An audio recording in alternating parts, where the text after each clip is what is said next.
اللهم صل على سيدنا محمد يا رب صل وسلم دائما ابدا على حبيبي.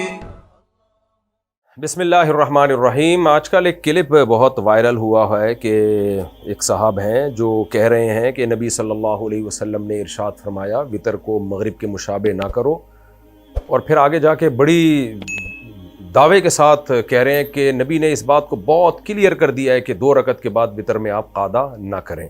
یہ کلپ بڑا وائرل ہوا. میں نے کہا یہ صاحب کوئی نہ عالم ہے نہ مفتی ہیں، میں کیوں ان کا جواب ریکارڈ کرواؤں. لیکن وہ کلپ اتنا زیادہ وائرل ہو گیا کہ بہت سے لوگ نے مجھ سے رابطہ کیا بھائی اس کا کیا جواب ہے. اچھا وہ بھائی صاحب نے اسٹائل بھی بڑا زبردست مارا ہے ایسے کر کے نا، جیسے بہت ٹینشن سے آج یہ جاگے ہوں اور آج ان کو لاکھوں کروڑوں لوگوں کی نمازیں ضائع ہونے کا جو فکر تھی لوگوں کی نمازیں ضائع ہونے کی، اس فکر نے ان کی راتوں کی نیندیں اڑا دی ہیں. بیچارے بڑی ٹینشن میں آ کے کہہ رہے ہیں کہ او ہو ایسے نا اسٹائل مارا یوں کر کے. آپ دیکھیں اب یہ ذرا آپ خود سنیں ان کو، پھر میں اس پہ تبصرہ کرتا ہوں. ساری زندگی وطر کی نماز غلط ادا کرتے آ رہے تھے ہم.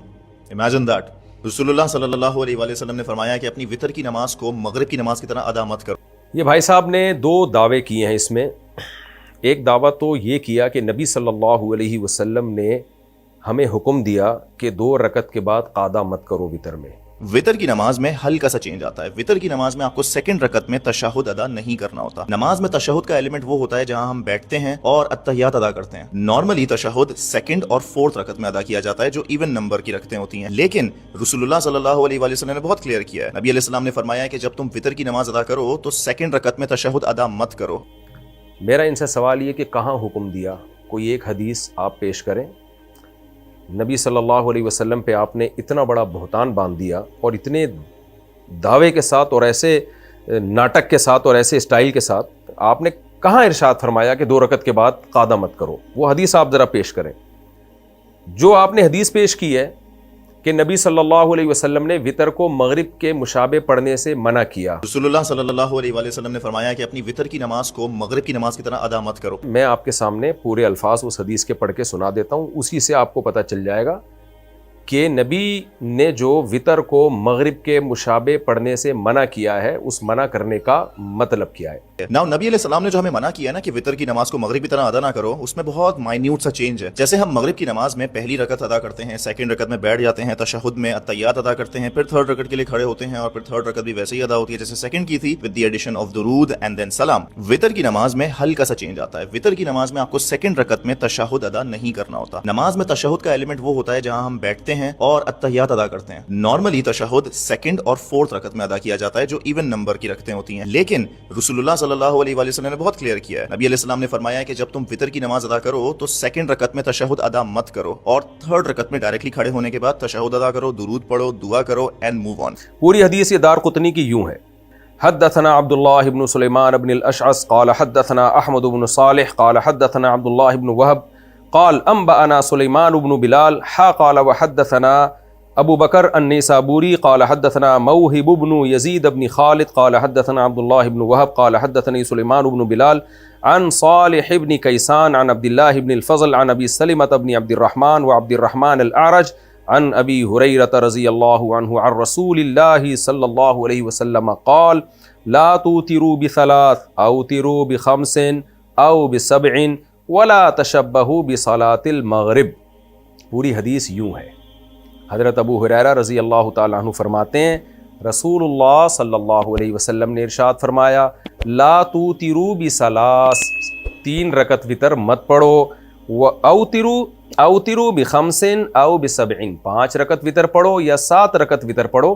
ولا تشبہوا بصلاۃ المغرب، مغرب کی نماز کے مشابہ مت بناؤ اس کو وطر کو. کیا مطلب حدیث کا؟ پہلے تو میں یہ بتا دوں کہ 7 رکعت وطر یا 5 رکعت وطر کا مطلب کیا ہے. یہ بھی میں اپنی طرف سے نہیں بتاتا. امام بخاری کے شاگرد امام ترمذی بہت بڑے محدث، وہ فرماتے ہیں کہ حدیث میں جب یہ آتا ہے کہ 5 رکعت وطر پڑھو یا 7 رکعت وطر پڑھو یا 9 رکعت وطر پڑھو، یا حدیث میں جب یہ آتا ہے کہ نبی 9 رکعت وطر پڑھتے تھے، 13 رکعت وطر پڑھتے تھے، تو اس کا مطلب 3 رکعت وطر سمیت پوری جو تہجد کی نماز ہے وہ مراد ہوتی تھی. وطر اصل میں عربی میں کہتے ہیں اوڈ کو، جو 2 پہ ڈیوائیڈ نہ ہو سکے. ایون آڈ، ایون کہتے ہیں جو 2 پہ ڈیوائڈ ہو، آڈ جو 2 پہ ڈیوائڈ نہ ہو. تو حدیثوں میں جو آتا ہے 17 رکعت وطر پڑھتے تھے یا 5 رکعت وطر پڑھتے تھے یا 7 وطر پڑھتے تھے، یا نبی نے جو ہمیں حکم دیا کہ 5 رکعت وطر پڑھو 7 وطر پڑھو، اس کا مطلب کیا ہے کہ تہجد کی ٹوٹل رکعتیں 7 ہونی چاہیے یا 9 ہونی چاہیے یا 13 ہونی چاہیے. تو اس حدیث میں یہ پہلے میں امام ترمذی کا حوالہ دے دوں. امام ترمذی کی جلد نمبر 2 صفحہ نمبر 320 پہ لکھتے ہیں قال اسحاق بن ابراہیم معنی ما روی ان النبی صلی اللہ علیہ وسلم کان یوتر ب13 قال انما معناه انه کان یصلی من اللیل 13 رکعتا مع الوتر. کہتے ہیں جو نبی صلی اللہ علیہ وسلم سے مروی ہے نا کہ آپ صلی اللہ علیہ وسلم 13 رکعت وطر پڑھتے تھے، اس کا مطلب یہ ہوتا ہے کہ وطر سمیت ٹوٹل رکعتیں 13 ہوتی تھیں، یعنی تہجد بھی اس میں ملا کے راوی نے بیان کیا ہے. فَنُصِبَتْ صَلَاةُ اللَّيْلِ إِلَى الْوِتْرِ، تو پوری رات کی نماز وطر کی طرف منسوب کر دی گئی ہے. اور آگے پھر اسی کے آگے انہوں نے دلیل دی ہے کہ حدیث میں آتا ہے اوتروا یا اہل القرآن، اے اہل قرآن وطر پڑھو. تو یہاں صرف وطر مراد نہیں ہے، پوری تہجد وطر سمیت مراد ہے. یہ امام ترمذی کی آپ عبارت دیکھ سکتے ہیں جو اسحاق ابن ابراہیم کے حوالے سے انہوں نے ذکر کی ہے. تو اب حدیث کا مطلب اب سمجھیں. میں دوبارہ اب حدیث کا ترجمہ کرتا ہوں. نبی نے فرمایا لا توتروا بثلاث، دارقطنی کی حدیث جو بھائی صاحب نے پیش کی، 3 رکعت وطر مت پڑھو. اوتروا بخمس او بسبع، 5 پڑھو یا 7 پڑھو. اچھا اس میں تو 5 اور 7 ہے، دارقطنی ہی میں حضرت ابو ہریرہ سے آگے بھی ہے، وہ بھی میں پڑھ دیتا ہوں. حضرت ابو ہریرہ رضی اللہ تعالیٰ عنہ فرماتے ہیں، یہ دارقطنی شرح معانی الآثار میں حدیث نمبر 1739 اس میں ہے. حضرت ابو ہریرہ رضی اللہ تعالیٰ عنہ فرماتے ہیں لا توتروا بثلاث، 3 رکعت وطر مت پڑھو. تشبہوا بالمغرب، اس سے تم مغرب کے مشابہ بنا دو گے اس کو. بلکہ کیا کرو ولیکن، بلکہ لیکن اوتروا بخمس، 5 رکعت وطر پڑھو. او بسبع، 7 پڑھو. او بتسع، یا 9 پڑھو. او ب11 یا 11 پڑھو. صاف پتہ چل گیا بھائی، اس کا مطلب ہے کہ صرف 3 نہیں پڑھو. ہوتا یہ ہے کہ مغرب کی نماز سے پہلے عام طور پر نوافل نہیں پڑھے جاتے، اگرچہ جائز ہیں، حدیث سے ثابت بھی ہیں، لیکن اس کی کوئی زیادہ ترغیب نہیں ہے اور معمول بھی عام طور پہ لوگوں کا نہیں ہوتا. تو نبی صلی اللہ علیہ وسلم فرما رہے ہیں کہ وطر بھی مغرب کی طرح مت پڑھو کہ صرف 3 رکعتیں، بلکہ وطر سے پہلے 2 رکعتیں یا 4 رکعتیں یا 6 رکعتیں یا 8 رکعتیں پڑھو، تاکہ پوری صلاۃ اللیل تمہاری کم سے کم 5 رکعتوں پر مشتمل ہو یا 7 رکعتوں پر مشتمل ہو یا 9 رکعتوں پر مشتمل ہو یا 11 رکعتوں پر مشتمل ہو. یعنی تہجد کا اہتمام کیا کرو، خالی وطر نہیں پڑھ لیا کرو رات کو اٹھ کے، اس سے پہلے نوافل بھی پڑھا کرو. تو یہ استحبابی حکم ہے، وجوبی حکم نہیں ہے، کیونکہ تہجد پڑھنا واجب نہیں ہے. تو یہ ترغیب دی جا رہی ہے کہ وطر سے پہلے بھی نماز ہونی چاہیے. اب دوبارہ حدیث کا میں ترجمہ کر دیتا ہوں آپ سے پوچھتا ہوں کہ اس کے علاوہ کچھ اور مطلب بنتا ہے تو آپ بتائیں. دیکھو حدیث کے الفاظ، حضرت ابو ہریرہ فرماتے ہیں لا توتروا بثلاث، 3 رکعت وطر مت پڑھو. اوتروا بخمس او بسبع، 7 پڑھو یا 5 پڑھو یا 7 پڑھو. ولا تشبہوا بصلاۃ المغرب، اسے مغرب کے مشابہ مت کرو.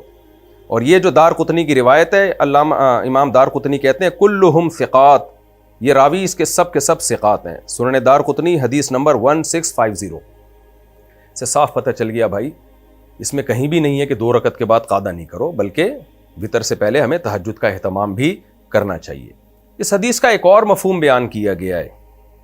وہ مفہوم یہ بیان کیا گیا ہے کہ نبی صلی اللہ علیہ وسلم نے جو یہ فرمایا کہ وطر کو مغرب کے مشابہ نہ کرو، اس کا مطلب کیا ہے کہ مغرب کی تیسری رکعت میں قراءت نہیں ہوتی، یعنی وجوبی طور پر اختیاری ہے کہ آپ کر لیں نہ کریں، لازمی نہیں ہے. جبکہ وطر میں آپ کو تیسری رکعت میں قراءت لازمی کرنی ہے، وہ خالی نہیں ہو سکتی. اور یہ بھی مفہوم حدیث سے ثابت ہے، یعنی موقوف حدیث سے، صحابہ کے اقوال سے ثابت ہے. میں آپ کے سامنے یہ حدیث پیش کرتا ہوں. علامہ بدر الدین عینی رحمہ اللہ تعالی نخب الافکار فی تنقیح مبانی الاخبار فی شرح معانی الآثار جلد نمبر 5 صفحہ نمبر 106 پر سند کے ساتھ یہ حدیث پیش کرتے ہیں. حدثنا ابو بکر قال حدثنا ابو داود قال حدثنا ابو خلدہ قال سألت ابا العالیة عن الوتر فقال علمنا اصحاب محمد صلی اللہ علیہ وسلم او قال علمونا ان الوتر مثل صلاة المغرب غیر انک تقرأ فی الثالثة هذا وتر اللیل وهذا وتر النہار. ابو العالیہ جو تابعی ہیں، یہ ابو العالیہ کون ہے تھوڑا سا انٹروڈکشن میں کرا دوں آپ کو. اور یہ ابو العالیہ جو تھے زمانے جاہلیت میں پیدا ہوئے، نبی صلی اللہ علیہ وسلم کے زمانے میں آپ نے اسلام قبول نہیں کیا، آپ صلی اللہ علیہ وسلم کی وفات کے 2 سال کے بعد آپ نے اسلام قبول کیا، اور پھر حضرت ابوبکر کی صحبت نصیب ہوئی، حضرت عمر کے پیچھے آپ نے نمازیں پڑھی، اور بہت سارے اصحاب نے آپ سے بہت سارے حدیث کے جو راوی ہیں انہوں نے آپ سے حدیثیں لی، اتنے بڑے تابعی ہیں۔ یہ کہتے ہیں کہ ہمیں نبی صلی اللہ علیہ وسلم کے صحابہ نے یہ بات سکھائی، علمنا اصحاب محمد، محمد صلی اللہ علیہ وسلم کے ساتھیوں نے، صحابہ نے ہمیں یہ بات بتائی، ان الوتر مثل صلاۃ المغرب، کہ وتر بالکل مغرب کی نماز جیسی ہے، کوئی فرق نہیں ہے، غیر انک تقرأ فی الثالثہ، صرف ایک فرق ہے کہ وتر میں آپ کو تیسری رکعت میں قرات کرنی ہے، ھذا وتر اللیل وھذا وتر النہار، وہ دن کے وتر ہیں اور یہ جو ہم رات کو پڑھتے ہیں یہ رات کے وتر ہیں، سیم ہے۔ فرق کیا آ رہا ہے کہ تیسری میں قرات کرنی ہے وتر میں، مغرب میں تیسری میں قرات نہیں ہوتی۔ تو یہ مطلب ہے حدیث کا۔ اگر دوسرا مطلب ہم لیتے ہیں تو اس کی بھی تائید صحابہ کے آثار سے ہوتی ہے کہ نبی صلی اللہ علیہ وسلم نے یہ جو فرمایا کہ وتر کو مغرب کے مشابہ نہ کرو، تو اس کا مطلب کیا ہے کہ بالکل 100% مغرب کے جیسا نہیں بنانا، آپ نے تھوڑا سا فرق رکھنا ہے۔ وہ تھوڑا سا فرق کیا ہے کہ یا تو یہ فرق ہے کہ اس سے پہلے آپ نے نوافل بھی پڑھنے تہجد کے، یا یہ مطلب ہے کہ وتر کی تیسری رکعت میں آپ نے قراءت کرنی ہے، جبکہ مغرب میں عام طور پہ لوگ قراءت نہیں کرتے۔ اور سرسری غور سے ایک اور مطلب بھی سمجھ میں آتا ہے کہ مغرب کی نماز میں دعائے قنوت نہیں ہوتی، جبکہ وتر میں دعائے قنوت ہوتی ہے، وتر میں دعائے قنوت حدیث سے ثابت ہے۔ تو اتنے سارے مطلب نکل سکتے ہیں، اور حدیث سے وہ مطلب ثابت ہیں، وہ ڈفرینس یعنی مغرب اور وتر میں اتنے سارے ڈفرینس حدیث سے ثابت ہیں، تو آپ ایک ہی ڈفرینس کو کیوں فوکس کر رہے ہو کہ جی قاعدہ نہیں کرنا آپ نے؟ یہ آپ کی اپنی تفسیر ہے۔ یہ تو بھائی صاحب نے جو دلائل دی ہیں یہ میں نے آپ کے سامنے پیش کر دی ہے، جس پہ انہوں نے کتنی زبردست ایکٹنگ کی ہے کہ جیسے بر صغیر میں اب تک ہم گھاس کھاتے رہے ہیں۔ بھائی اگر کوئی مسئلہ اختلافی ہو تو آپ ایک تو عامی آدمی اس کو بیان ہی نہ کرے، عالم بیان کرے اور اعتدال سے بیان کر دے کہ ہمارے سامنے یہ دلیل ہے جس کی بیس پہ ہم یہ کہتے ہیں، اور دیگر فقہا کے سامنے وہ دلیل ہے جس کی بیس پہ یہ لوگ وہ رائے رکھتے ہیں۔ تو اب میں چلتا ہوں اسماعیل بھائی کی طرف، ہمارے دوست ہیں۔ اچھا، ان صاحب نے جو ہے نا قنوت کا مسئلہ بھی اٹھایا کہ ہم جو قنوت پڑھتے ہیں اللہم انا نستعینک کا، یہ قنوت بھی غلط پڑھتے رہے ہیں، قنوت تو اللہم اہدنا فیمن ہدیت ہے، اس پر میں آخر میں آتا ہوں۔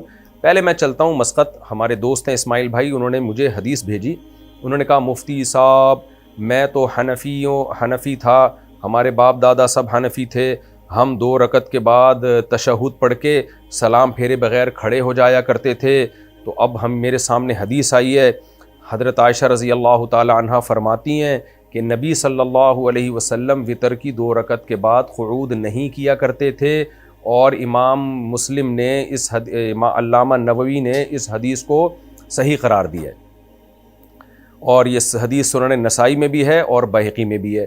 تو اس میں تو صاف ہے، حضرت عائشہ رضی اللہ تعالیٰ عنہ فرماتی ہیں کہ نبی صلی اللہ علیہ وسلم وتر کی 2 رکعت کے بعد قاعدہ نہیں کیا کرتے تھے۔ تو میں اس وقت اسماعیل بھائی سے مخاطب ہوں، اور ان کے توسط سے اور بھی بہت ساری دنیا کے مسلمانوں سے میں مخاطب ہوں کہ جو وتر کے بعد 2 رکعت کے بعد قاعدے کو ناجائز سمجھتے ہیں، اور سمجھتے ہیں کہ اگر کسی نے 3 رکعت وتر پڑھنے ہیں تو 2 رکعت کے بعد وہ سیدھا کھڑا ہو جائے، بیٹھے نہیں وہ، تو ان سے میں اب مخاطب ہوں۔ دیکھیں، پہلی بات تو یہ ہے کہ میں ابھی جو دلائل دے رہا ہوں وہ اس بات کے دلائل نہیں کہ 1 رکعت الگ سے پڑھنے جائز ہیں یا نہیں، وتر کے 2 رکعتوں کے بعد قاعدہ کر کے سلام پھیرنا جائز ہے یا نہیں، یہ ایک الگ ٹاپک ہے، اس پر میں الگ سے کلپ ریکارڈ کرواؤں گا انشاءاللہ۔ ابھی میرا ہدف یہ ہے، میرا ٹاپک یہ ہے کہ اگر کوئی شخص 3 رکعت وتر پڑھ رہا ہے تو 2 رکعتوں کے بعد قاعدہ کرے گا یا قاعدہ نہیں کرے گا، اس مسئلے کو کلیئر کر رہا ہوں۔ قاعدہ کر لیا تو سلام پھیرے گا کہ نہیں پھیرے گا، یہ ایک الگ ٹاپک ہے۔ ابھی یہ کہ اکٹھے 3 وتر اگر کوئی پڑھ رہا ہے تو 2 رکعتوں کے بعد قاعدہ کرے گا یا نہیں کرے گا۔ ہمارا دعویٰ یہ ہے کہ وہ قاعدہ کرے گا اور سلام پھیرے بغیر کھڑا ہو جائے گا وہ۔ تو اب اسماعیل بھائی آپ سے میں مخاطب ہوں، آپ میرے مخاطب ہیں کہ یہ جو آپ نے حدیث پیش کی ہے یہ آپ دیکھ سکتے ہیں اسکرین پہ، حضرت عائشہ رضی اللہ تعالیٰ عنہ سے روایت ہے کہ سعد ابن ہشام کو حضرت عائشہ کہہ رہی ہیں آپ صلی اللہ علیہ وسلم وتر کی 2 رکعتوں کے بعد بیٹھتے نہیں تھے۔ اسماعیل بھائی اس حدیث کی جو سند ہے نا وہ ہے عن قتادہ عن زرارہ بن اوفا عن سعد ابن ہشام عن عائشہ۔ یہ سند یاد رکھیں، بہت کام آئے گی آپ کے۔ حضرت قتادہ روایت کرتے ہیں حضرت زرارہ سے، زرارہ روایت کرتے ہیں سعد ابن ہشام سے، اور سعد ابن ہشام روایت کرتے ہیں حضرت عائشہ سے۔ یہ ہے حدیث کی سند۔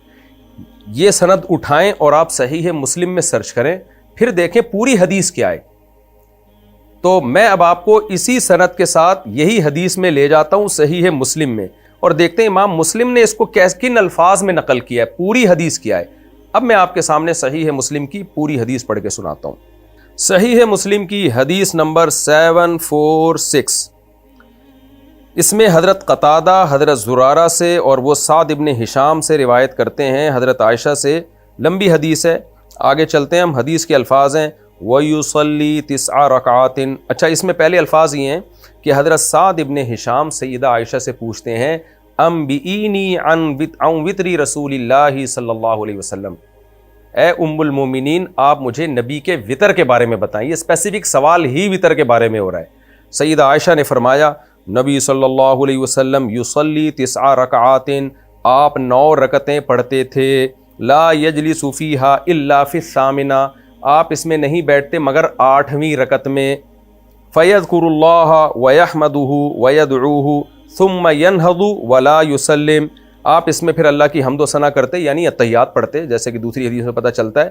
اس کے بعد ینہض، آپ کھڑے ہو جاتے، سلام نہیں پھیرتے تھے، ثم یقوم، کھڑے ہوتے، فیصلی التاسعۃ، 9ویں رکعت پڑھتے، ثم یقعد، پھر قعدہ کرتے، اللہ کی حمد و ثنا کرتے، ثم یسلم تسلیما یسمعنا، پھر اتنی زور سے سلام کرتے کہ ہمیں آواز آتی، یعنی سلام پھیرتے کہ ہمیں آواز آتی اس سلام کی۔ اس میں کیا ہے کہ نبی صلی اللہ علیہ وسلم 9 رکعتیں پڑھتے اور ان 9 میں 8ویں رکعت کے بعد بیٹھتے۔ یہ 8ویں رکعت حقیقت میں وتر کی دوسری رکعت تھی، اس میں بیٹھتے اور پھر تیسری رکعت کے لیے کھڑے ہوتے، پھر سلام پھیرتے۔ اس سے صاف پتہ چل رہا ہے کہ سیدہ عائشہ حضرت سعد ابن ہشام کو جو نبی کا وتر بتا رہی ہیں، نبی صلی اللہ علیہ وسلم کا، اس میں بتا رہی ہیں کہ آپ 8ویں رکعت کے بعد بیٹھتے، سلام پھیرے بغیر کھڑے ہو جاتے اور تیسری رکعت کے بعد آپ سلام پھیرتے۔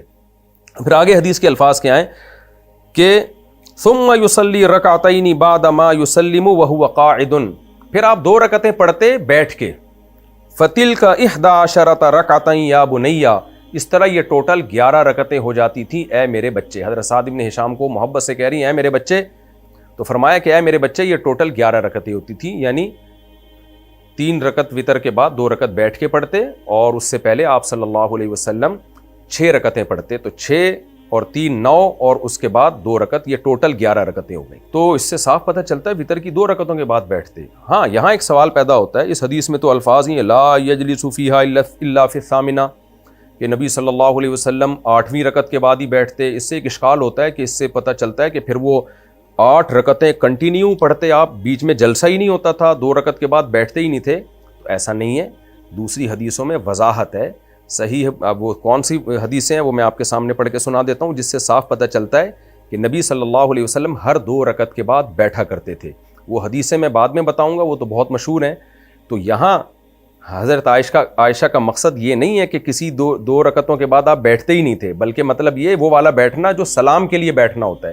دیکھیں، قعدے کی 2 قسمیں ہوتی ہیں، نماز میں جو جلوس ہوتا ہے اس کی 2 قسمیں ہوتی ہیں۔ ایک جلوس وہ ہوتا ہے جو نماز کے خاتمے کے لیے ضروری ہے، 2 رکعتوں کے بعد آپ کو سلام اگر پھیرنا ہے تو بیٹھنا پڑے گا، اور ایک قعدہ وہ ہوتا ہے جو سلام پھیرنے کے لیے نہیں ہے، بلکہ 4 رکعت اور 3 رکعت والی نمازوں میں 2 رکعت کے بعد والی جو رکعتیں ان میں فاصلے کے لیے ہوتا ہے۔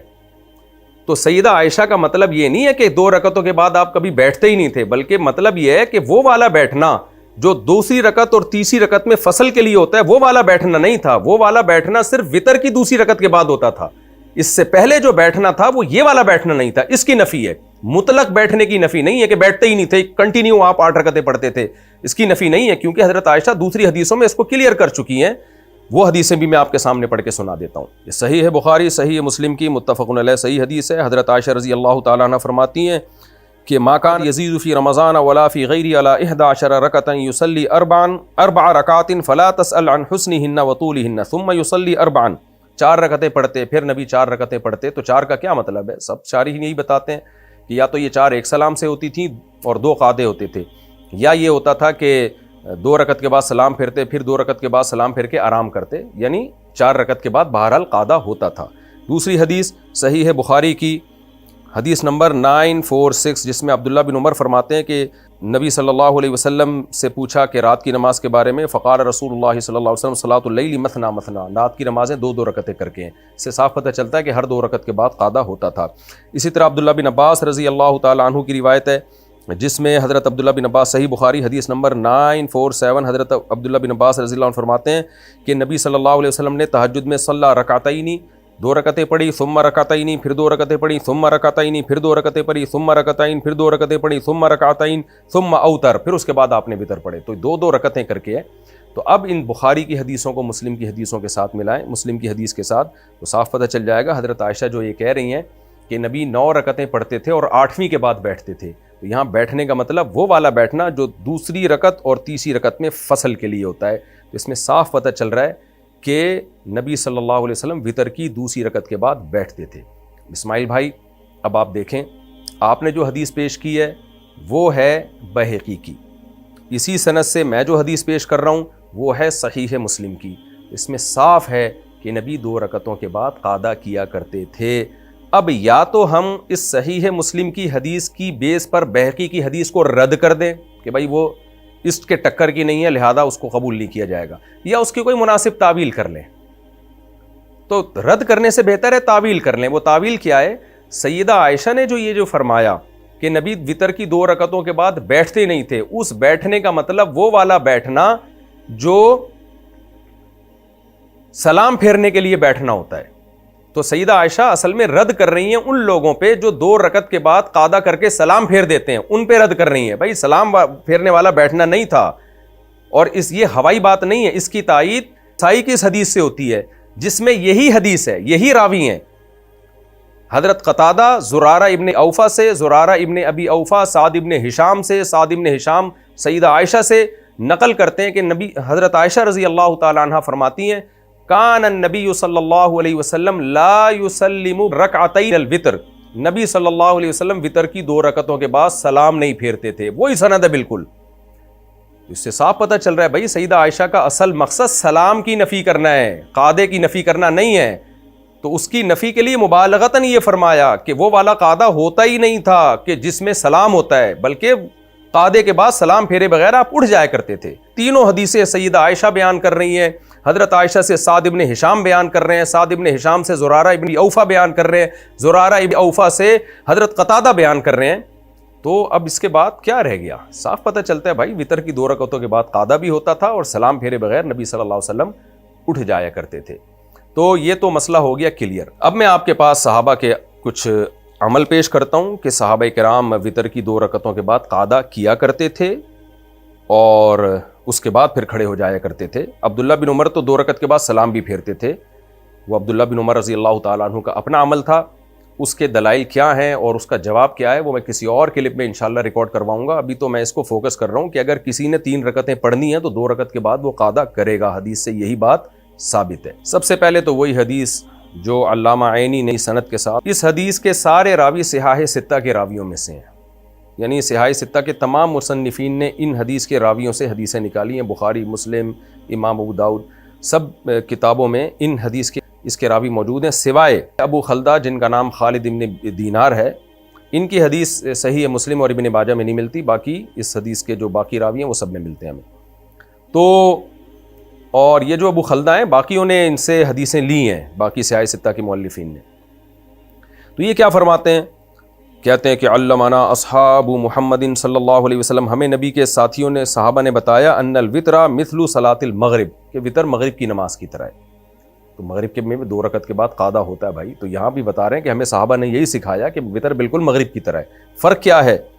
غیر انک تقرأ فی الثالثۃ، آپ وتر میں تیسری رکعت میں بھی پڑھتے ہیں، ھذا وتر اللیل وھذا وتر النہار، یہ رات کے وتر ہیں اور وہ دن کے وتر ہیں، مغرب کی نماز دن کے وتر ہیں۔ اس سے صاف پتہ چلتا ہے کہ وتر مغرب کی طرح ہی ہیں، دونوں میں قادہ ہوتا ہے، اس میں بھی قادہ ہوگا۔ ہم حضرت عمر رضی اللہ تعالیٰ عنہ کے قول کی طرف چلتے ہیں۔ بہقی نے روایت کیا حدیث نمبر 4808۔ امام بہقی کہتے ہیں اخبرنا ابو عبداللہ الحافظ قال انبأ احمد بن محمد بن صالح السمرقندی قال حدثنا ابو عبداللہ محمد بن نصر قال حدثنا ابو جعفر الدارمی قال حدثنا حبان بن ہلال قال حدثنا یزید بن زرع قال حدثنا حبیب المعلم قال قیل للحسن ان ابن عمر رضی اللہ عنہما کان یسلم فی الرکعتین من الوتر فقال کان عمر افقہ من کان ینہض فی الثالثۃ بالتکبیر۔ امام بہقی اپنی سند سے، جو بالکل صحیح سند ہے، کہتے ہیں کہ حضرت حسن سے کسی نے پوچھا کہ عبداللہ ابن عمر رضی اللہ تعالی عنہ وطر کی 2 رکعتوں کے بعد سلام پھیر دیا کرتے تھے، تو حضرت حسن نے فرمایا کان عمر افقہ من، حضرت عمر میں فقاہت عبداللہ بن عمر سے زیادہ تھی، اپنے بیٹے سے زیادہ تھی۔ عمر کیا کرتے تھے؟ ینہض فی الثالثۃ بالتکبیر، وہ تو تیسری رکعت میں تکبیر کہہ کے کھڑے ہو جایا کرتے تھے۔ اس سے صاف پتہ چل رہا ہے حضرت حسن کا مقصد کیا ہے۔ کہنے والا کہہ رہا ہے کہ وہ 2 رکعت کے بعد سلام پھیرتے تھے، تو حضرت حسن سلام کی نفی کر رہے ہیں کہ حضرت عمر سلام نہیں پھیرتے تھے، وہ تو 2 رکعت کے بعد کھڑے ہو جایا کرتے تھے، یعنی سلام پھیرے بغیر کھڑے ہو جایا کرتے تھے۔ اس سے قادے کی نفی نہیں ہے بلکہ قادے کا اثبات ہو رہا ہے، اس لیے کہ اگر حضرت عمر قادہ ہی نہ کر رہے ہوتے تو حضرت حسن کہتے تم سلام کی بات کر رہے ہو، حضرت عمر تو قادہ بھی نہیں کرتے تھے، وہ تو 2 رکعتوں کے بعد بیٹھتے ہی نہیں تھے، بلکہ بتا رہے ہیں کہ وہ سلام نہیں پھیرتے تھے بلکہ کھڑے ہو جایا کرتے تھے تیسری رکعت کے لیے۔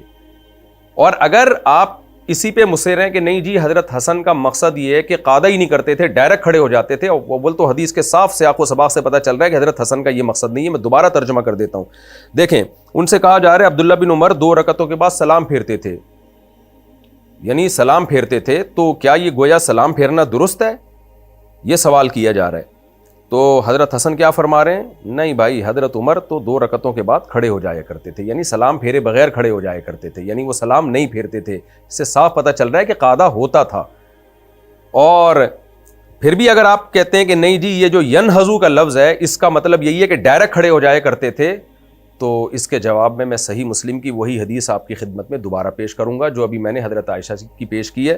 اس میں سیدہ عائشہ رضی اللہ تعالیٰ عنہ کیا فرما رہی ہیں؟ نبی صلی اللہ علیہ وسلم وطر کی 2ری رکعت کے بعد بیٹھتے تھے، حدیث کے الفاظ ہیں 8ویں رکعت کے بعد، جو تہجد کی 8ویں ہوتی تھی، وطر کی 2ری، اور اس میں بھی بالکل یہی الفاظ ہیں کہ نبی صلی اللہ علیہ وسلم بیٹھتے تھے، اتحیات پڑھتے، ثم ینہض ولا یسلم، پھر آپ کھڑے ہو جایا کرتے تھے، سلام نہیں پھیرتے تھے۔ تو اس میں سیدہ عائشہ کہہ رہی ہیں لا یجلس فیہا الا فی الثامنہ، 8ویں کے بعد آپ بیٹھتے تھے اور ثم ینہض، نہوض کرتے تھے اور سلام نہیں پھیرتے تھے، تو وہاں بھی نہوض کا مطلب بیٹھنے کے بعد نہوض ہے۔ تو حضرت عمر کی والی اس سے جو منقول حدیث ہے اس میں بھی نہوض کا مطلب بغیر قعود کے نہوض نہیں ہے، مراد کیا ہے؟ سلام پھیرے بغیر ڈائریکٹ کھڑے ہو جانا۔ تو حضرت عمر سے بھی یہ ثابت ہو گیا کہ آپ 2 رکعتوں کے بعد سلام نہیں پھیرتے بلکہ تیسری رکعت کے لیے کھڑے ہو جایا کرتے تھے۔ تو اور ویسے بھی اگر حضرت عمر 2 رکعت کے بعد قعدہ نہ کرتے ہوتے تو ابو العالیہ جو اتنے جلیل القدر تابعی ہیں، جو حضرت عمر کے پیچھے آپ نے نمازیں پڑھی ہیں، وہ یہ کیوں کہہ رہے ہیں کہ ہمیں صحابہ نے یہ بتایا کہ وطر مغرب کی طرح ہے، بلکہ وہ کہتے کہ ہمیں عمر بن خطاب نے یہ بتایا کہ وطر مغرب کی طرح نہیں ہے، وطر میں قعدہ نہیں ہوتا اور مغرب میں قعدہ ہوتا ہے۔ تو ان کا کہنے کا مقصد یہ تھا کہ ظاہری شباہت میں، ظاہری شکل و صورت میں وطر میں اور مغرب کی نماز میں کوئی فرق نہیں ہے۔ اس سے بھی تائید ہوتی ہے کہ حضرت عمر نے 2ری رکعت کے بعد قعدہ کیا ہے اور اس کے بعد کھڑے ہوئے۔ اسی طرح عبداللہ بن مسعود رضی اللہ تعالیٰ عنہ سے بھی صحیح سند کے ساتھ یہ بات منقول ہے۔ حضرت عبداللہ بن مسعود فرماتے ہیں کہ وطر اللیل 3 کا وطر النہار، رات کے وطر 3 ہیں جیسے کہ دن کے وطر ہیں، یعنی وہ بھی اسی طرح ہی پڑھے جائیں گے جیسے دن میں وطر پڑھے جاتے ہیں، 2 رکعت پھر اس کے بعد قعدہ پھر تیسری رکعت۔ تو اس سے اور عبداللہ بن مسعود رضی اللہ تعالیٰ عنہ کا یہ آپ اس میں دیکھ سکتے ہیں اسکرین پہ ان کی حدیث کا ریفرنس۔ باقی عبداللہ بن مسعود کی حدیث کو ضعیف جو کہا گیا ہے تو وہ مرفوع حدیث کو کہا گیا ہے، موقوف کو نہیں کہا گیا۔ تو جو موقوفاً عبداللہ بن مسعود سے روایت ہے وہ صحیح ہے۔ تو عبداللہ بن مسعود کا عمل بڑے فقیہ تھے جن کو حضرت عمر نے کوفہ بھیجا اس لیے کہ تاکہ وہاں علم پھیلائیں، تو ان کی فقاہت پہ تو جتنا کہا جائے کم ہے۔ حضرت عمر رضی اللہ تعالیٰ عنہ کے پاس جب حضرت عبداللہ بن مسعود آیا کرتے تھے تو حضرت عمر فرماتے تھے کنیف ملئ علما، یہ چھوٹے سے قد کا آدمی لیکن علم سے بھرا ہوا ہے، اتنے بڑے فقیہ صحابی اور حضرت عمر، اور پھر ابو العالیہ کا بیان کہ صحابہ کرام نے ہمیں اس طرح سے وطر سکھائے ہیں، ان سب کی نمازوں کو یہ بھائی صاحب نے کیا کہہ دیا؟ غلط پڑھتے آئے تھے، ساری زندگی وطر کی نماز غلط ادا کرتے آ رہے تھے ہم، امیجن دیٹ۔ تو اس لیے لوگ کنفیوز نہ ہوں، وطر کا طریقہ یہی راجح ہے، 2 رکعت کے بعد آپ نے قعدہ کرنا ہے، تیسری رکعت کے لیے آپ نے پھر کھڑے ہونا ہے۔ باقی اگر اس میں مجتہدین کا کچھ اختلاف ہے یا تابعین میں سے کسی نے کوئی اختلاف کیا ہے تو وہ سب ہمارے لیے قابل احترام ہے۔ اجتہادی مسائل میں اختلاف رحمت ہے، زحمت نہیں ہے، اور اس رحمت کے فائدے ہوتے ہیں، لیکن دلیل کی دنیا میں جو راجح بات ہے وہ یہی راجح بات ہے جو میں نے آپ کے سامنے پیش کی احادیث کی روشنی میں، حضرت عمر کا قول، صحابہ کا عمل، اور اس کے بارے میں حضرت عبداللہ بن مسعود جیسے صحابی کا عمل، اور خود نبی کا اپنا عمل صحیح مسلم کی حدیث میں۔ تو اس سے یہ بات میرا خیال ہے 2-2-4 کی طرح ثابت ہو گئی کہ وطر 3 رکعت میں 2 رکعت کے بعد قادا ہوگا، سلام پھیرے بغیر آپ کھڑے ہو جائیں گے۔ اب ہم اگلے مسئلے کی طرف چلتے ہیں جو انہوں نے قنوت کا مسئلہ چھیڑا ہے کہ دعائے قنوت یہ والی نہیں، وہ والی نہیں، یہ والی۔ تھرڈ رکعت میں ایک اور ایڈیشن یہ بھی ہوتا ہے کہ قنوت نازلہ پڑھنی ہوتی ہے۔ نا سب کانٹیننٹ میں یہ کلچر ہے کہ قنوت نازلہ کی جگہ دعائے قنوت پڑھی جاتی ہے۔ پہلی بات تو میں آپ کو یہ عرض کروں کہ اس بارے میں بر صغیر کے علماء کا موقف جن پر یہ رد کرنا چاہ رہے ہیں، یا فقہ حنفی جن کو یہ اصل میں نام لیے بغیر ہدف بنانا چاہ رہے ہیں، فقہ حنفی کا موقف یہ نہیں ہے کہ اللہم اہدنا فیمن ہدیت یہ والی دعائے قنوت نہیں پڑھنی چاہیے، اللہم انا نستعینک کا ہی پڑھنی چاہیے۔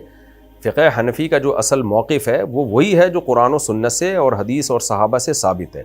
وہ کیا ہے کہ بہتر ہے کہ آپ دونوں دعائیں پڑھیں، اللہم انا نستعینک والی بھی پڑھیں، اللہم اہدنا فیمن ہدیت والی بھی پڑھیں۔ اور فقہ حنفی کی جتنی بھی فتوے کی کتابیں ان میں یہی لکھا ہوا ہے۔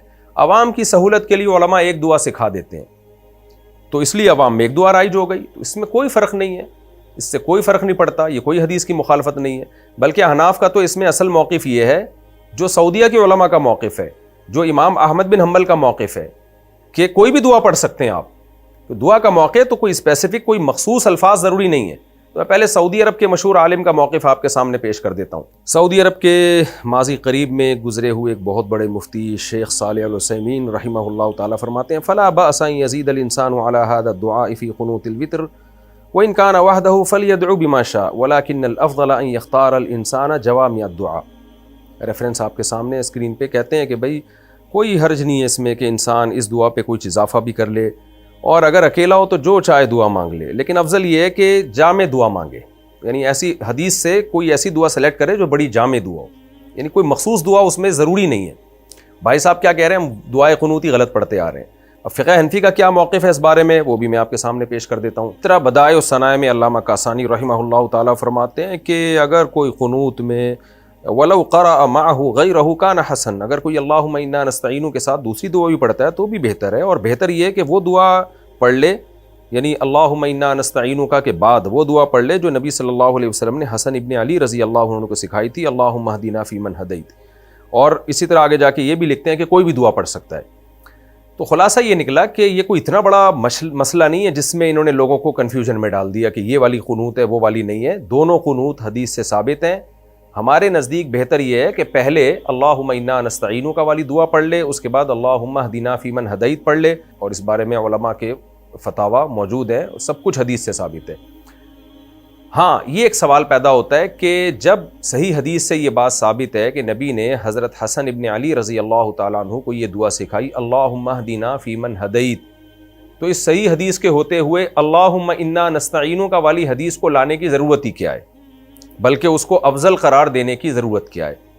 اس کا جواب میں آپ کو دیتا ہوں۔ پہلی بات تو یہ کہ دیکھیں حدیث کی 2 قسمیں، ایک حدیث مرفوع، ایک حدیث موقوف۔ حدیث موقوف کہتے ہیں صحابی کا قول، اور صحابی کا قول اگر غیر مدرک بالقیاس ہو، یعنی غیر مدرک بالقیاس تھوڑی گاڑی ٹرم ہے، یعنی ایسی چیز ہو جس میں ہمیں یقین ہو کہ یہ صحابی اپنی طرف سے نہیں کہہ سکتے، نبی سے سنے بغیر یہ کہہ نہیں سکتے، تو صحابی کا وہ قول بھی بحکم حدیث ہی ہوتا ہے۔ تو عبداللہ ابن مسعود رضی اللہ تعالیٰ عنہ سے مصنف ابن ابی شیبہ حدیث نمبر 29708، عبداللہ بن مسعود رضی اللہ تعالیٰ عنہ سے روایت ہے، عبد الرحمن کہتے ہیں علمنا ابن مسعود ان نقول فی القنوت یعنی فی الوتر اللہم انا نستعینک ونستغفرک، جو پوری دعائے قنوت ہے یہ حضرت عبداللہ بن مسعود نے سکھائی اپنے شاگردوں کو۔ عبداللہ بن مسعود یہ نبی سے سنے بغیر سکھا نہیں سکتے، بلکہ عبداللہ بن مسعود چونکہ فقیہ ہیں، تو احناف کا ایک اصول ہے کہ جب ایک روایت کوئی فقیہ صحابی بیان کریں اور ایک روایت غیر فقیہ بیان کریں تو فقیہ کی روایت کو ترجیح ہوتی ہے، اس لیے کہ جو غیر فقیہ ہیں وہ تو نبی کا قول سنا آگے بیان کر دیا، فقیہ وہ بات بیان کریں گے جو ان کی نظر میں راجح ہوگی۔ تو عبداللہ ابن مسعود نے یہ قول نبی صلی اللہ علیہ وسلم سے سنا ہے، بغیر سنے پوری دعا وتر کی نہیں سمجھا سکتے کسی کو کہ بھئی یہ والی پڑھا کرو، یہ ایسا ہو نہیں سکتا۔ تو یہ حدیث موقوف بحکم مرفوع ہے، اور باقاعدہ اپنے شاگردوں کو سکھا رہے ہیں، تو یہ سکھانا بھی اس کی علامت ہے کہ عبداللہ بن مسعود کی نظر میں یہ والی حدیث زیادہ راجح تھی۔ اس اثر پر ایک اشکال کیا گیا ہے حضرت عبداللہ بن مسعود کے کہ اس کی سند میں ضعف ہے، مان لیتے ہیں سند میں ضعف ہے، لیکن عبداللہ بن مسعود کے اقوال کو جتنا ابراہیم نخعی رحمہ اللہ تعالیٰ سمجھتے تھے، علم حدیث کے طلبہ جانتے ہیں اور علم فقہ کے، اتنا کوئی بھی نہیں۔ تو ابراہیم نخعی رحمہ اللہ تعالیٰ، جن کا نام امام بخاری جگہ جگہ بڑے احترام سے لیتے ہیں، جلیل القدر تابعین میں آپ کا شمار ہوتا ہے، وہ بھی ان سے بھی یہی روایت ہے۔ مصنف ابی شیبہ کی حدیث نمبر 29709، اس میں ابراہیم نخعی سے مروی ہے کہ وہ وتر کے قنوت میں کیا پڑھا انہوں نے، اللہم انا نستعینک ونستغفرک۔ تو اس اثر سے اس اثر کی تائید ہو رہی ہے، حضرت ابراہیم نخعی کے اس قول سے عبداللہ بن مسعود کے اس قول کی تائید ہو رہی ہے کہ ہمیں وتر میں اللہم انا نستعینک پڑھنا چاہیے۔ اب یہاں ایک سوال پیدا ہوتا ہے، جب نبی نے حضرت حسن بن علی کو سکھائی اللہم اہدنا فیمن ہدیت اور عبداللہ بن مسعود کو سکھائی اللہم انا نستعینک، تو پھر آپ اللہم انا نستعینک والی کو ترجیح کیوں دے رہے ہیں؟ بھائی آپ اس کو ترجیح کیوں نہیں دے رہے جو حسن ابن علی رضی اللہ تعالیٰ عنہ کو سکھائی ہے؟ اس کا جواب یہ ہے کہ بھائی ہر ایک کے ترجیح دینے کا مختلف طریقہ ہوتا ہے۔ بعض فقہا نے اس کو ترجیح دی اللہم اہدنا فیمن ہدیت، اس بیس پہ کہ نبی نے سیدنا حسن کو سکھائی ہے، لیکن احناف نے اس بیس پہ ترجیح دی ہے کہ اللہم انا نستعینک والی دعا پہلے قرآن کا حصہ تھی، آسمان سے نازل ہوئی تھی، قرآن کی سورت تھی جس کی تلاوت کو منسوخ کیا گیا۔ کہتے ہیں یہ الفاظ جو پہلے قرآن کا حصہ تھے لیکن اللہ نے اس کی تلاوت کو منسوخ کر دیا، لیکن بہرحال آسمان سے نازل ہوئے تھے، وہ وحی ہے مطلوع تھے، تو اس کو وحی ہے غیر مطلوع پہ ترجیح ہوگی۔ اور شاید عبداللہ بن مسعود نے بھی اس اللہم انا نستعینک کو اسی وجہ سے ترجیح دی ہے، تبھی اللہم انا نستعینک والی دعا اور اسی دعا میں جو آگے الفاظ آتے ہیں اللہم ایاک نعبد، ان کو باقاعدہ دو سورت کہا جاتا تھا۔ تو یہ بات کہ نبی یہ باقاعدہ پہلے قرآن کا حصہ تھی، ان کی تلاوت منسوخ ہے، یہ کس نے ذکر کی؟ میں اس کا اب آپ کے سامنے ریفرنس پیش کرتا ہوں۔ مصنف عبد الرزاق حدیث نمبر 5109، اس میں عبید ابن عمیر راوی ہے، کہتے ہیں کہ انہما سورتان من القرآن، کہ یہ دو قرآن کی صورتیں تھیں۔ کون سی؟ اللہم انا نستعینک، اور آگے جو الفاظ آتے ہیں اللہم ایاک نعبد ولک نصلی، یہ دو الگ الگ صورتیں تھیں قرآن کی، حضرت عبداللہ بن مسعود رضی اللہ تعالیٰ عنہ کے مصحف میں تھیں۔ وَأَنَّهُ يُوتِرُ بِهِمَا كُلَّ لَيْلَةٍ، اور حضرت عبداللہ بن مسعود وتر میں دونوں صورتوں کو پڑھا کرتے تھے۔ تو یہ قرآن کی صورتیں تھیں میرے بھائی، جو منسوخ ہو گئیں، اس کی تلاوت منسوخ ہو گئی، تبھی مصحف عثمانی میں وہ نہیں لکھی گئی، اور عبداللہ بن مسعود نے بھی اپنے مصحف سے نکال دی تھی، لیکن خود اس کو وتر میں پڑھتے رہتے تھے۔ یہی بات الاتقان فی علوم القرآن السیوطی میں بھی ہے، اور فنون الافنان فی عیون علوم القرآن علامہ ابن جوزی کی صفحہ نمبر 335 پہ بھی ہے، اس میں بھی یہی ہے کہ حضرت ابی ابن کعب رضی اللہ تعالی عنہ ان دونوں کو اپنے مصحف میں باقاعدہ صورتوں کی طرح لکھتے تھے۔ یعنی عبداللہ بن مسعود کے پاس جو مصحف تھا اس میں بھی یہ دو، یعنی دعائے قنوت تو ایک ہے لیکن اس کے دو پارٹ ہیں، ایک اللہم انا نستعینک سے شروع ہو رہا ہے اور ایک اللہم ایاک نعبد سے، تو یہ دونوں پارٹس باقاعدہ قرآن کی صورتیں تھیں۔ حضرت ابی ابن کعب جو مشہور قاری تھے ان کے مصحف میں بھی یہ تھیں، اور عبداللہ بن مسعود کے مصحف میں بھی تھیں۔ ان کی تلاوت منسوخ ہو گئی، لیکن یعنی جو قرآن کے طور پہ تلاوت منسوخ ہو گئی تو پھر ایک دعا بن گئی ہیں، یعنی قرآن نہیں رہی ہیں، پھر اب اس کو قرآن میں ہم شامل نہیں کر سکتے، لیکن اتنی بات تو ثابت ہو گئی نا بھائی کہ بہرحال یہ قرآن کا حصہ رہی ہیں۔ تو احناف اس کو اس لیے ترجیح دیتے ہیں کہ بے شک اس کی تلاوت منسوخ ہو گئی، لیکن ان کا نزول ڈائریکٹ آسمان سے ہوا اور اللہ کا کلام بن کے یہ دونوں نازل ہوئی ہیں۔ اور بھی مزید دلائل ہیں اس پہ کہ یہ دونوں قرآن کی صورتیں تھیں، کیونکہ ان کو دو صورتوں سے تعبیر کیا گیا ہے۔ اس کے بارے میں مزید روایتیں آپ کے سامنے پیش کرتا ہوں۔ مصنف عبد الرزاق حدیث نمبر 5110، جس میں آپ اسکرین پہ پوری حدیث سند کے ساتھ دے سکتے ہیں۔ میمون ابن مہران حضرت ابی ابن کعب سے روایت کرتے ہیں کہ وہ یہ دعا پڑھا کرتے تھے، اللہم انا نستعینک ونستغفرک، پوری دعا لکھی ہوئی ہے آگے۔ جس طرح شرح معانی الاثار میں امام طحاوی رحمہ اللہ تعالیٰ سند پیش کرتے ہیں، عبداللہ ابن عباس رضی اللہ عنہ سے روایت ہے کہ حضرت عمر ابن خطاب رضی اللہ تعالیٰ عنہ کان یقنط بسورتین، دو صورتوں کے ساتھ قنوت پڑھا کرتے تھے۔ وہ صورتیں کیا تھیں؟ اللہم ایاک نعبد اور اللہم ایاک نستعین۔ تو ان کو دو صورتیں کہا جا رہا ہے باقاعدہ۔ عبداللہ بن عباس اس کو سورت سے تعبیر کر رہے ہیں اور کہہ رہے ہیں حضرت عمر رضی اللہ تعالیٰ عنہ یہی قنوت پڑھا کرتے تھے۔ اس طرح محمد ابن نصر حضرت سفیان سے نقل کرتے ہیں، قال کانوا یستحبون ان یجعلوا فی قنوت الوتر ہاتین السورتین مختصر قیام اللیل لی محمد ابن نصر صفحہ نمبر 321۔ حضرت سفیان سے مروی ہے کہ صحابہ کرام مستحب سمجھتے تھے کہ وطر کے قنوت میں یہ دو صورتیں پڑھا کریں، اللہم انا نستعینک اور اللہم ایاک نعبد۔ تو اسلاف سے نقل کر رہے ہیں کہ وہ بہتر سمجھتے تھے کہ ان دو صورتوں کو، یعنی گویا صورت تو قرآن کی صورت کو کہا جاتا ہے، اس سے صاف پتہ چلا ان کا اس پر تو تقریباً اتفاق ہو گیا کہ یہ باقاعدہ قرآن کی دو صورتیں تھیں، اور صحابہ کرام اس کو پسند بھی کرتے تھے۔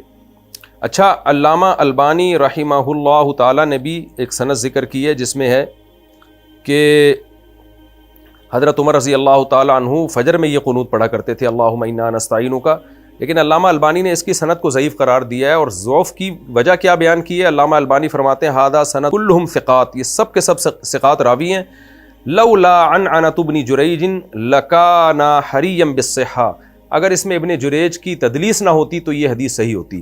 یہاں علامہ البانی رحمہ اللہ سے ایک تسامح ہوا ہے، انہوں نے ابن جریج کو مدلس کہا، ابن جریج مدلس راوی ہیں، لیکن یہاں ابن جریج عطا سے روایت کر رہے ہیں، اور حضرت عطا سے جب ابن جریج عن کے ساتھ روایت کرتے ہیں تو وہ عن کے سے ہونے کے باوجود مقبول ہوتی ہے۔ امام طبری رحمہ اللہ بھی سند سے اپنی سند سے بیان کرتے ہیں میمون ابن مہران سے حضرت ابی ابن کعب کی قرات کے بارے میں کہ ابی ابن کعب اللہم انا نستعینک اور آگے پوری دعا ہے وہ پڑھا کرتے تھے۔